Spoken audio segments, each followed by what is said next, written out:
Anyway, मी तिच्याकडून आश्रमाच्या किल्ल्या परत घेऊन आलोय. वेदाचे बाबा, तुम्ही असं का केलं? हे बघा, तिला तुमच्यावर संशय यायला नकोय, नाहीतर ती सावध होईल, सगळं बिघडेल. असं काहीच होणार नाही. ते विलची फॉर्मॅलिटी करण्यासाठी किल्ले आणि फाईल्स हव्या होत्या असं सांगितले तिला.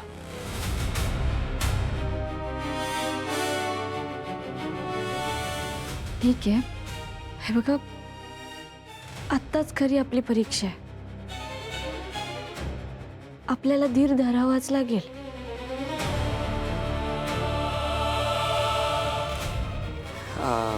बाय द वे, आज एक खूप विचित्र गोष्ट घडली.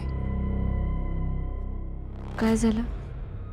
मी एकटा होतो मागे, तेव्हा मला आजीचा आवाज ऐकू आला. आजी आली होती? नाही, सॉरी, तुझी आजी नाही, माझी आजी. ती लहानपणी मला एक गोष्ट सांगायची, चिटकणीची. तीच गोष्ट मला परत ऐकू आली आज. एनिवे, मला हे सगळं खूप विचित्र वाटलं. काय घडलं मला कळलंच नाही. मीरा, त्यांना विचार कुठली गोष्ट ते. वेदाचे बाबा, कुठली गोष्ट मला सांगा ना. एक राजा असतो, त्याचं एक साम्राज्य असतं. त्या चिटकणीची वाईट नजर पडते त्या साम्राज्यावर.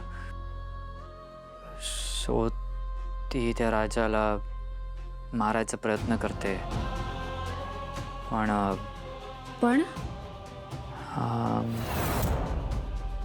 आठवा ना. लहानपणी पाठ होती मला ही गोष्ट, आता आठवत नाही मला. एनिवे, हे खूप विचित्र होतं काहीतरी, म्हणून तुला मी सांगितलं, शेअर केलं तुझ्यासोबत. आय गेस माझा भास असावा. नाही नाही, हा भास नाहीये, हा संकेत होता. कसला संकेत? माझ्यासोबत सगळ्या गोष्टी तुम्हाला पण का कळतात? याचा तुमच्याशी पण काही संबंध आहे का? हे बघा, तुम्ही प्लीज ही गोष्ट आठवण्याचा प्रयत्न करा ना. कारण ही गोष्ट आणि आपल्या आयुष्यात जे काही घडतंय त्याचा काहीतरी नक्कीच संबंध आहे.